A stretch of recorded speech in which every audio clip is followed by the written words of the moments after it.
벌써 10월이 되었습니다. 더운 여름이 언제 지나가나 했는데 금세 찬바람이 불고 일부 예배를 드려보니까 여기저기서 콜록콜록 감기 걸리신 분들도 많이 계신 것 같고, 여러분이 가을에 하나님 부어주시는 은혜 안에서 강건하시고 승리하시는 가을이 되시기를 축복합니다. 오늘 읽어주신 본문은 우리에게 아주 잘 알려진 비유입니다. 한 도시에 과부가 살고 있었다, 그렇게 이 이야기가 시작됩니다. 이 과부에게는 원한이 있었는데, 그래서 그녀는 그 도시에 있었던 재판장을 찾아가게 됩니다. 그런데 이 재판장은 하나님을 두려워하지 않는, 또 사람을 무시하는 그런 재판장이었습니다. 다시 말하면 하나님에 대한 믿음도 없고 인간성마저 좋지 않은 그런 재판장이었다는 것이죠. 여러분, 한번 생각해 보십시오. 지금으로부터 2000년 전 예수님이 사셨던 이스라엘은 철저하게 남성 위주의 사회였습니다. 그러므로 당시에 과부라는 이러한 사회 계층은 사회적으로 가장 약한 사람들이라고 말할 수 있습니다. 재판장이라면 당연히 모든 소송을 공평하게 다루어야 하겠지만, 이 재판장은 사람을 차별하는 사람인지라 과부의 소송 따위가 눈에 들어오지를 않았습니다. 힘있고 돈 많은 사람들의 재판만으로도 넘쳐났을 것이기 때문이죠. 그래서 과부가 신청했던 이 재판은 계속해서 연기에 연기를 거듭하게 됩니다. 그런데도 이 과부는 포기하지를 않았습니다. 힘이나 돈은 없었지만 과부에게 있었던 한 가지, 간절함이 있었기 때문이죠. 그래서 계속해서 재판장을 찾아갑니다. 재판장은 처음에는 이 과부를 무시했습니다. 그러나 하루도 빠짐없이 찾아와서 계속해서 청원을 하는 바람에 그의 업무에도 지장이 적지를 않았습니다. 재판장은 아마도 이렇게 골똘히 생각했던 것 같습니다. 참 귀찮은 여자이구나. 재판을 해봐야 별 소득이 없겠지만 재판을 더 연기했다가는 계속 시달릴 터이니 우선 이 일부터 처리를 해야겠구나. 그래서 결국 과부의 청원이 받아들여졌다는 이야기입니다. 과부가 끈질기게 청원을 했던 것처럼 우리의 기도가 하나님을 향해서 이와 같아야 한다는 것을 말씀해주고 계시는 비유입니다. 오늘 우리는 이 비유를 좀 더 깊이 살펴보려고 합니다. 여러분, 주님은 이 비유를 아주 극단적인 구도 속에서 말씀하고 계십니다. 자, 등장하고 있는 과부, 그는 거의 아무것도 가지지 못한 사람입니다. 사회적으로 볼 때에나 경제적으로 볼 때에나 아무것도 거의 가지고 있지를 않은 사람이죠. 그러나 반면에 재판장은 어떻습니까? 그는 거의 모든 것을 가진 사람이라고 말할 수 있습니다. 최약자와 최강자의 만남이라고 볼 수 있는 것이죠. 여러분, 이 둘이 맞붙게 되면 누가 이길 것 같습니까? 물어보나 마나 강자인, 사회적으로 좀 더 높은 위치를 점유하고 있는 재판장이 이길 것처럼 보여집니다. 그런데 이 이야기는 누구의 승리로 돌아갔는가 하면 약자로 대표되고 있는 과부의 승리로 돌아갔다는 것이죠. 이것은 우리가 흔히 이야기하는, 또 우리가 좋아하는 대단한 반전 이야기인 것입니다. 반전 스토리를 우리에게 들려주고 있는 것이죠. 뿐만이 아닙니다. 예수님이 묘사하신 이 재판장은 그야말로 최악 중에 최악이라고 말할 수 있습니다. 여러분, 2절 말씀을 보면 이 재판장에 대해서 이렇게 소개를 해주고 있습니다. 이르시되 어떤 도시에 하나님을 두려워하지 않고 사람을 무시하는 한 재판장이 있는데, 그는 하나님을 두려워하지 않고 사람은 무시하는 재판장, 금방 말씀드린 대로 하나님에 대한 믿음도 없고 인간성마저 좋지 않은 사람이었다는 것이죠. 한마디로 이 재판장을 말씀드린다면 무서울 것이 없는 사람이었습니다. 저를 한번 따라해 보실까요? 무서울 게 없는 사람. 한 번 더요. 무서울 게 없는 사람. 네, 바로 이 재판장이 무서울 것이 없는 사람이었다는 것입니다. 그런데 이 비유의 하이라이트는 어디에 있느냐? 바로 이 사람, 무서울 것이 아무것도 없는 이 사람이 무서워하게 되었다는 대목에 있습니다. 자, 두려울 것이 없는 이 사람을 두렵게 만든 그것이 과연 무엇이었을까? 오늘 성경 말씀은 바로 그것이 번거로움, 다시 말하면 귀찮음이었다고 말씀하고 있습니다. 4절과 5절 말씀을 보면 이렇게 이 재판장이 고백을 합니다. 같이 한번 읽어볼까요? 그가 얼마 동안 듣지 아니하다가 후에 속으로 생각하되 내가 하나님을 두려워하지 않고 사람을 무시하나 이 과부가 나를 번거롭게 하니 내가 그 원한을 풀어주리라. 그렇지 않으면 늘 와서 나를 괴롭게 하리라 하였느니라. 아멘. 번거로움, 곧 귀찮음이 굉장한 힘을 가졌다 하는 것을 우리는 알 수 있습니다. 여러분, 신종어, 새로 생긴 말 가운데 귀차니즘이라는 말을 여러분 들어보셨습니까? 사람들이 어떤 일에 귀찮게 그 일을 여기면서 생겨나는 사회적인 현상을 일컫는 말입니다. 자, 여러분 이해를 돕기 위해서요, 제가 사진을 몇 장 가져왔습니다. 귀차니즘이라는 네 글자로 이미지 검색을 했더니 이런 엄청난 사진들이 쏟아져 나오더라고요. 자, 보이십니까? 조립식 크리스마스 트리를 샀습니다마는 박스를 뜯고 조립하기가 귀찮아서 박스채로 깜빡이 전구를 둘러놓은 사진입니다. 전구가 나가서 전구를 사기는 했습니다마는 박스를 뜯기가 너무 귀찮은 나머지 포장 그대로 소켓에 끼워놓고 불을 킨 그림입니다. 배고파서 사과를 먹기는 했는데 사과에 붙어있는 라벨을 떼기가 너무나 귀찮아서 라벨만 남겨두고 이렇게 먹은 사진입니다. 택배로 의자를 주문해서 의자가 도착을 하기는 했습니다마는 꺼내서 조립하기가 너무 귀찮아서 박스를 그냥 의자로 사용해서 안고 있는 그림입니다.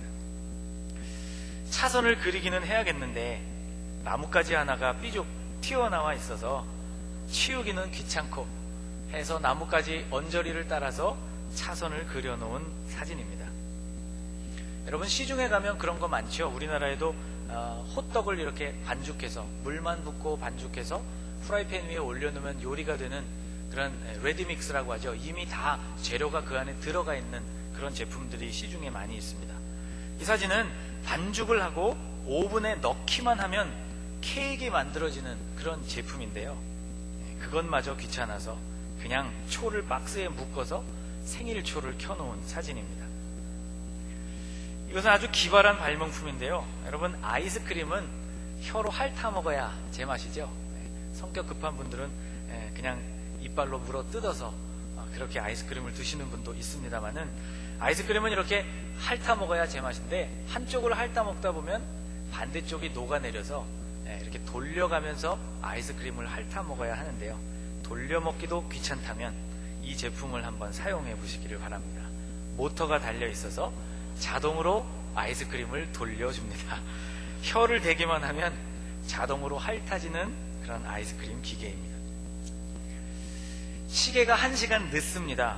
그런데 맞추기가 너무 귀찮아서요, 거기 쪽지를 하나 붙였습니다. 마이너스 1시간. 1시간을 빼야 한다는 알림을 붙여놓은 것이죠. 소파에 앉아있는 것이 너무 편하고 좋아서 소파에서 나오기가 귀찮아서 소파와 자전거를 한 대 묶어놓은 사진입니다. 운전을 하던 아저씨가 아주 신기해하고 재밌어하는 표정을 보면서 이 청년과 대화를 나누고 있습니다. 여러분, 대단하지 않습니까? 이것이 바로 귀찮음의 힘입니다.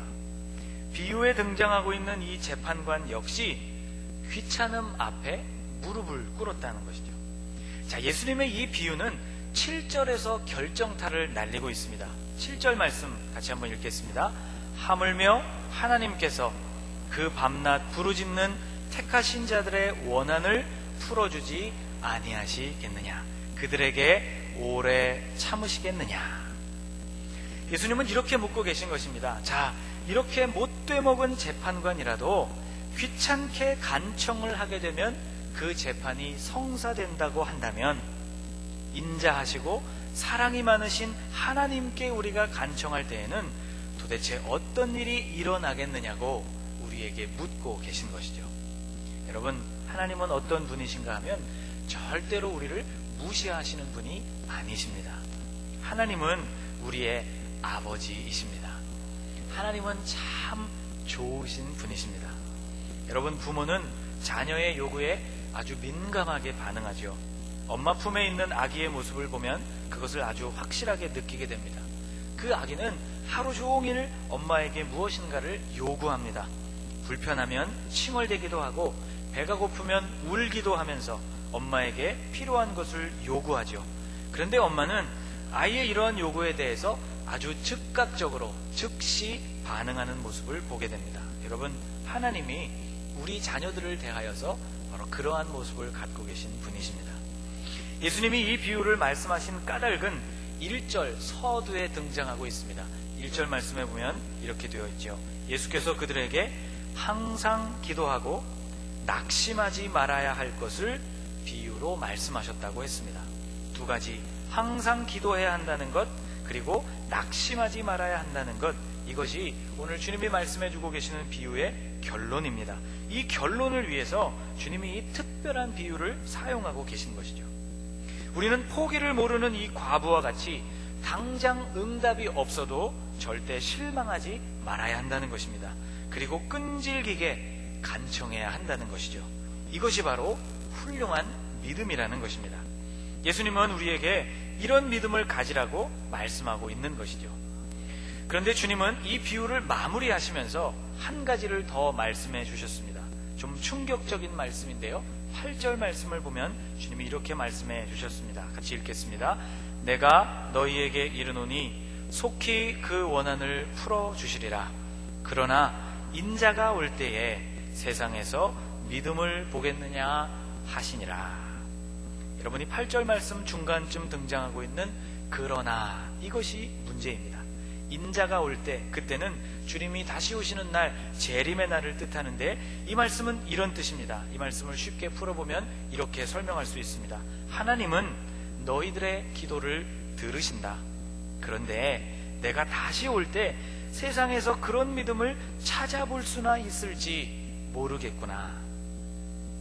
주님이 원하시는 믿음, 찾아보기를 애쓰시지만 찾아보기가 힘들지 모를 그 믿음, 도대체 그 믿음은 어떤 믿음이냐 하는 것입니다. 이 비유를 통해서 우리가 깨닫는 한 가지 사실은, 주님이 찾으시는 그 믿음은 하나님을 귀찮게 하는 믿음이라는 것입니다.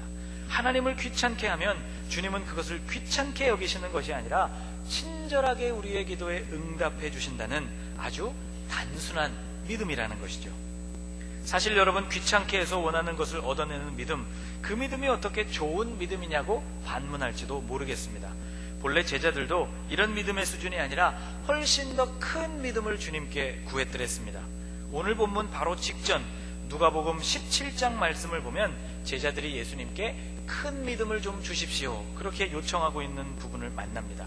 누가복음 17장 5절 말씀에 보면요, 제자들이 그들의 예수님께 이렇게 요구하고 있습니다. 같이 읽어볼까요? 사도들이 주께 여짜오되 우리에게 믿음을 더하소서 하니.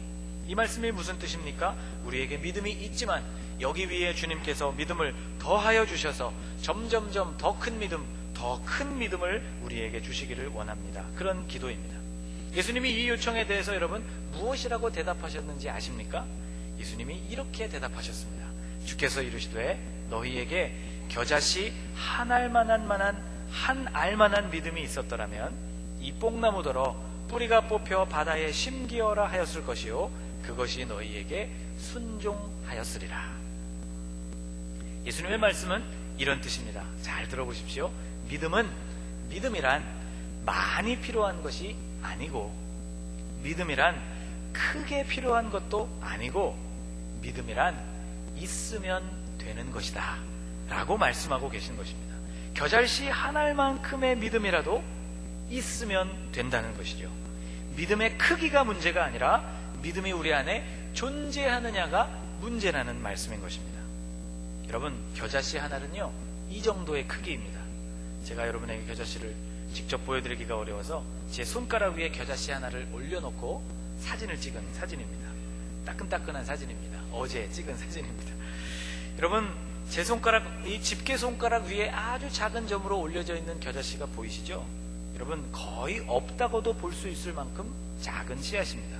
그러나 주님은 이만한 믿음만 있어도 놀라운 응답을 얻어내기에는 전혀 부족함이 없다고 말씀하고 계십니다. 귀찮아서라도 들어주실 것이라는 믿음, 이 믿음은 어찌 보면 겨자씨같이 작고 유치한 믿음일지 모릅니다. 그러나 이런 믿음이 있다면, 정말 있다면 주님은 그 기도에 응답하신다는 것이죠. 마지막 때 주님이 오실 날이 가까울수록 이런 믿음조차 가진 사람이 많지 않다는 것이 문제가 되는 그날이 온다는 말씀입니다. 여러분, 오늘 설교의 제목이 기도와 믿음 사이입니다. 자주 언급되는 두 개의 주제가 아닙니까? 기도, 믿음. 아마 우리 기독교 신앙 가운데 수없이 강조되고 있는 주제일 것입니다. 그러나 이 둘 사이에는 실제로 우리가 삶을 살아보면 엄청나게 큰 간격이 존재합니다. 여러분, 인자하시고 사랑이 많으신 하나님은 여러분과 저의 기도를 들으시는 분이십니다. 그것이 혹 유치하고 바보 같은 기도일지라도 들으시는 분이십니다. 유치한 기도에는 성숙한 응답을 주시는 분, 바보 같은 기도에는 지혜로운 답변을 주시는 분이 우리 하나님이십니다. 그러므로 우리가 해야 할 일은 항상 기도하고, 그러면서 어떠한 경우에도 실망하지 않고 기도하는 것입니다. 주님이 우리의 기도를 들으신다는 이 단순하고 작은 겨자씨 같은 믿음으로 우리의 기도를 계속해 나가는 일입니다. 사랑하는 여러분, 이 가을 기도에 재미를 붙여가시는 거룩하고 복된 계절이 되시기를 주님의 이름으로 축복합니다. 기도하겠습니다.